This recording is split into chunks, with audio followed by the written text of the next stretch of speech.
Vou chamar aqui o primeiro GC, o primeiro caso clínico, então, para a gente dar uma olhada aí, Debs. Vamos lá. Bom, o primeiro caso clínico está aí na tela. É um homem de 58 anos com uma dispneia progressiva há 6 meses, com piora nos últimos 15 dias. Teve 2 internações nos últimos 2 meses por uma pneumonia SIC. Relata um ganho de peso, uma dispneia classe funcional 3, edema de membro inferior e ortopneia. De antecedente, ele é tabagista, 20 maços ano, hipertenso e diabético, e o eco tem fração de injeção de 25% com uma hipocinesia em parede anterior e se estendendo, né, anterior apical e apical, pegando toda a parede anteroapical aí do ventrículo esquerdo. Beleza, então, basicamente é um paciente que chega na consulta, né, ainda em classe funcional 3, bem congesto aparentemente, e que tem essa IC que não tem uma etiologia conhecida nem investigada. E esse é o primeiro ponto, né? Então, quando que a gente acaba investigando a etiologia da IC? É quando a gente tem um narizinho de porco, focinho de porco, e realmente é um porco? Ou a gente acaba investigando para todos os casos? Como que é a prática disso? Legal, essa é uma pergunta bem pertinente, principalmente porque não tem um protocolo, né? Na verdade, o que a gente vai fazer em cada caso é avaliar fatores de risco, né? E avaliar se existe algo que sugira alguma etiologia específica. Boa parte dos casos não vai ter, assim, tão claramente uma alteração segmentar, muitos fatores de risco, então a gente vai ter que pensar do ponto de vista de epidemiologia. Então, quando a gente fala em insuficiência cardíaca com fração de ejeção reduzida, a causa mais comum no mundo é a cardiopatia isquêmica. Então, essa possibilidade tem sempre que passar pela nossa cabeça, mesmo que o eco seja uma hipocinesia difusa, mesmo que seja um homem de 50 anos que não tem hipertensão nem diabetes, então a gente tem que pensar nessa possibilidade, tá? E dependendo do tanto de fator de risco ou de alterações ecocardiográficas, eletrocardiográficas que o paciente tenha, a gente pode ter uma maior ou menor chance de ter esse diagnóstico e pesquisar de forma mais ou menos invasiva. Então, no caso em questão, por exemplo, é um paciente que tem uma hipertensão, tem uma diabetes, é um homem de 58 anos e ainda tem uma alteração segmentar na parede anterior. Então, sugere que ele pode ter realmente a doença coronariana, talvez com infarto prévio. Aqui acaba que não fala do eletro, mas eu imagino que deva ter talvez uma área inativa anterior, né, que fala a favor dessa possibilidade diagnóstica.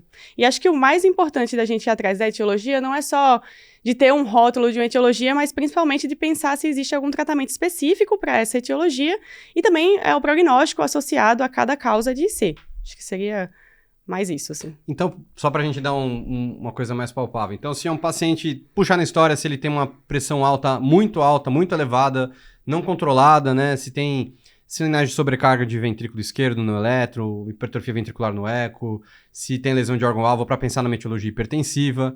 Eu lembro que a gente pegou no nosso ano da residência um caso que ele era acho que um Takayasu ou uma coartação de aorta que estava em fila de transplante. Era uma coartação. Coartação, né? É. E aí a gente diagnosticou ele com coartação, sendo a causa da hipertensão secundária dele, quando ele já tinha uma disfunção ventricular e aguardando transplante cardíaco em fila de transplante com um balão intraórtico. Então isso é muito importante. Etiologia alcoólica, né? A gente tem um valor de corte para suspeitar. Isso, só antes de falar do alcoólico, ainda falando do hipertensivo, né? Lógico, vai ter um eletro sugestivo, uma história sugestiva, mas lembrar que o paciente que é muito hipertenso, ele também tem fator de risco para DAC. Então, Perfeito. Lembrar de sempre pensar ou avaliar essa possibilidade de forma, talvez não invasiva, né? Ou angiotoma de coronárias, tem gente que prefere prova funcional, mas só lembrar de talvez excluir isso da jogada, né? Mas em relação a outras causas, né? A história clínica traz muita informação, então às vezes o paciente conta que 2 irmãos morreram, o pai morreu, a mãe tem o tio tem um coração inchado ou alguma coisa assim, então você pensa em algo familiar. Às vezes o paciente conta que tem uma história de álcool muito importante, né? E aí a gente tem que pensar que, assim, saber, na verdade, que só consumir álcool não é o suficiente para você ter uma cardiomiopatia alcoólica, né? Ela é uma das causas que ela é potencialmente reversível de IC, mas que você tem que ter uma carga de álcool para poder levar uma disfunção ventricular. Então, lógico que nada na medicina é preto no branco, né? Não vai ser acima disso dá IC, abaixo disso não dá. Mas, em geral, você precisa, além de ter uma predisposição genética, porque tem muita gente que bebe bastante e não tem nada, você tem que beber, assim, em média, para homens, 90 gramas de álcool dia.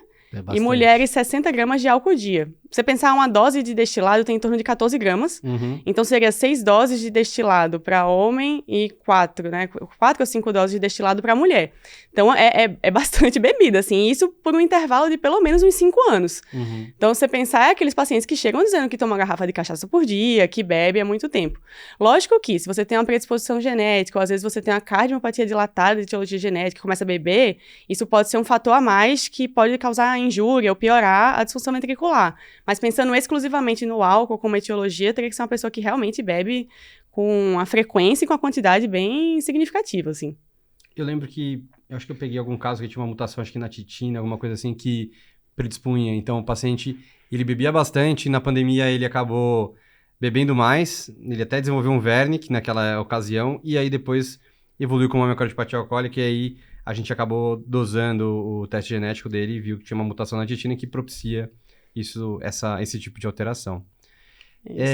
Então, hipertensiva, alcoólico, doença coronariana. No Brasil, Chagas, né? Chagas é muito importante, né? Aí tem que perguntar a epidemiologia e, obviamente, que a gente pode ter outras coisas que vão ajudar na suspeita, como um elétrico BRD, BDAS. Epidemiologia, né? Que aí acaba arritmia, ataque a arritmias, né? Claro, qualquer caso de IC pode levar a ataque cardioventricular, mas Chagas habitualmente é uma doença com muita arritmia ventricular, né? E bloqueios atrioventriculares. Então, no Brasil, você pega um jovem com BAVT, você tem que pensar... Claro, se for muito jovem, pode ser um BAVT congênito, mas assim, 40 anos BAVT, você tem que pensar em Chagas como uma possibilidade, né? Então, o distúrbio de condução, como você falou, BRD, BDAS, então são características da doença de Chagas, né? Que diferenciam um pouco de outras etiologias. E claro, o eco vai dar uma dica, se tiver uma valvopatia primária, né, alguma febre reumática. O eco não, Zezão, exame físico, né, ouvir soprinha. Eu já pulei uns 3 degraus ali na escada pra chegar. Não, mas lógico, vai trazer essas informações também, né, pra gente pensar. E tem uns casos, assim, que são mais difíceis, né, a gente vai ter as causas mais comuns que são essas, ou a miocardite prévia também, mas existem doenças mais raras, né, então, por exemplo, a gente pegou no Fellow um caso de um jovem que no contexto de um COVID grave, abriu um IC agudo. Então, na nossa cabeça, miocardite. Miocardite, foi para dobuta, balão, passou ECMO e biopsiou. Aí, quando biopsiou, era uma hemocromatose. Nossa. E aí, quando a gente foi cavucar um pouco mais, né, foi perguntar, ele tinha acabado de abrir um diabetes de início recente, aí tinha hipogonadismo, aí tinha artralgia, assim, coisas que... A gente, assim, você pegar um paciente com diabetes e IC é a coisa mais comum do mundo, né? Mas só abrir a mente que talvez... Às vezes, outras doenças que aparecem junto podem ser uma doença sistêmica, né? Então, não é o mais comum, mas lembrar dessa possibilidade de doenças menos comuns, né? E você até comentou também como miocardite, acaba também sendo um outro diagnóstico que a gente acaba vendo. A ressonância ajuda bastante nisso, né? Só, assim, lógico, 30% das miocardiopatias dilatadas sem etiologia acabam sendo por miocardite, né? Você excluindo isquêmica, excluindo causas mais óbvias, aquelas que não têm etiologia, um bom percentual é de miocardite prévia, mas a gente tem que tomar cuidado um pouco quando a gente vê um paciente sem história de evento agudo, que pode acontecer, e que tem um realce tardio na ressonância. Então, a gente pega um monte de casos assim, que tem um realce tardio mesocárdico linear, aí tá no cabeçalho, miocardite prévia. Na verdade, qualquer cardiopatia dilatada pode dar algum realce tardio, né? Especialmente esses mais mesocárdicos inespecíficos. Então, só tomar cuidado quando a gente rotula uma etiologia de miocardite para tentar ver se tem algo que realmente sugira esse diagnóstico. Eu até tinha pensado da gente discutir do Stitches e tudo, mas acho que não vai valer a pena. Acho que vale a pena até comentar uma outra coisa que... E se, vamos supor, esse caso, até para só comentar aqui que é o Stitches, para quem não sabe, o Stitches é um estudo estendido de 10 anos que pegou pacientes que tinham uma dactria arterial e viu se valeria a pena revascularizá-los e eles tinham uma fração de ejeção reduzida. E viu-se que depois de 10 anos você tem algum benefício, tem uma subanálise do Panza que acaba tendo um benefício maior em pacientes que eram mais graves, fração menor ou igual a 27, tria arterial, proximal, diâmetro ventricular maior, né, maior que 79, mas isso daí fica até para um outro papo. Mas depois que a gente descarta que é coronariano, seja com uma angiotomo de coronária ou CAT, enfim, descartou as outras causas, quando a gente chega e fica lá no hashtag miocardiopatia dilatada idiopática, qual que seria um passo bom para a gente tentar esmiuçar ainda mais isso daí? E o paciente não sabe se tem história familiar, mas eventualmente possa ter até. que a gente poderia fazer, Dé? Só isso que você falou, né, de histórico familiar, é uma coisa muito importante de perguntar, e que no ambulatório, toda vez eu falo, pergunta de novo, porque às vezes alguém não perguntou de qualquer jeito, na primeira consulta o paciente não lembra, depois ele faz, e vira e mexe, chega alguém dizendo, não, aí ele viu, na verdade, que tem um tio, tem um primo, tem um irmão, e aí vai achando várias pessoas na família, né, mas mesmo que não tenha ninguém na família, vale a pena considerar, se disponível, o teste genético, o painel genético de cardiomiopatias, né, com a ideia de ver se você encontra alguma variante que seja patogênica ou provavelmente patogênica, mas no sentido de você rastrear a família, né? Então, se você tem um indivíduo que tem uma mutação patogênica e tem filhos, vale a pena rastrear os filhos, né? Parentes de primeiro grau.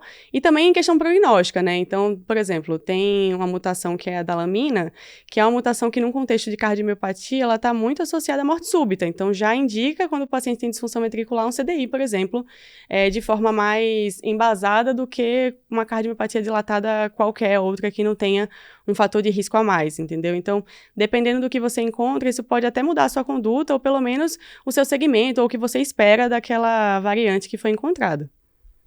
Então, acaba ficando que o teste genético também acaba entrando na área da insuficiência cardíaca em casos que a gente tem uma miocardiopatia sem uma etiologia muito bem definida, né? Sim, sim. Maravilha. Claro que quando você tem familiares positivos, ou você tem uma miopatia associada, ou quando você não tem hipertensão, não tem bloqueio de ramo esquerdo, isso aumenta a sua chance de ter o teste positivo.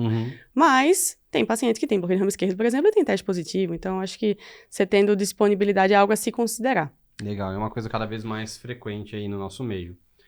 Então é isso, eu acho que aqui, pessoal, a ideia era a gente tentar lembrar que vale a pena tentar investigar a etiologia na maioria das vezes, porque eventualmente você pode ter alguma coisa a ser feita, um tratamento mais específico, direcionado para aquela cardiomiopatia. Lembrar que o paciente que é isquêmico, a gente tem indicação de revascularização, né? Mas isso aí a gente pode discutir num podcast específico até, porque só tem um estudo mesmo grande e também foram 300, 400 pacientes de um cada lado, então é uma discussão boa para isso daí, dá para chamar o Edu Lima para falar do PANS aí. Acho que ele vai gostar. Mas só colocando, assim, falando brevemente desse benefício da revascularização, lembrar que é um benefício em 10 anos, né? Então, algo que a gente sempre discute, que tá... Todas as diretrizes, todos os locais indicam, mas coloca para você discutir no heart team, né? Porque, por exemplo, você pega um paciente que ele tem indicação, ele tem lesão ideal proximal, ele tem DAC arterial, tem disfunção importante, mas ele tem um Euroscore de 12%. Exato. Então, talvez não valha a pena você colocar o paciente... 85 anos. Será que ele vai ter tempo de se beneficiar desses 10 anos? Exatamente, né? Às vezes até tem menos, mas o risco cirúrgico é muito alto. Então, o paciente vai ter um benefício potencial em 10 anos, mas um risco imediato muito alto. E às vezes é melhor você deixar ele em tratamento clínico, né? Muitas vezes, na verdade. E então, até, assim, não é porque é uma DAC triarterial, né? Às vezes ele tem uma DAC triarterial, mas é tudo porção média para distal. Exato, ou seja, é triarterial, mas isso não é o que está justificando o quadro da insuficiência cardíaca. Quantas vezes a gente não ia discutir na residência, lá, tô com um paciente na IC e que tem um CAT que tem lesões, sei lá, triarteriais ali, aí você vai lá na coronária, vai na artéria, discute, ele, não, isso aí não justifica. Tem uma diagonal, uma AVP, tipo... Marginal. Marginal, triarterial. Triarterial, mas não é isso que está justificando, né? Sim. Maravilha.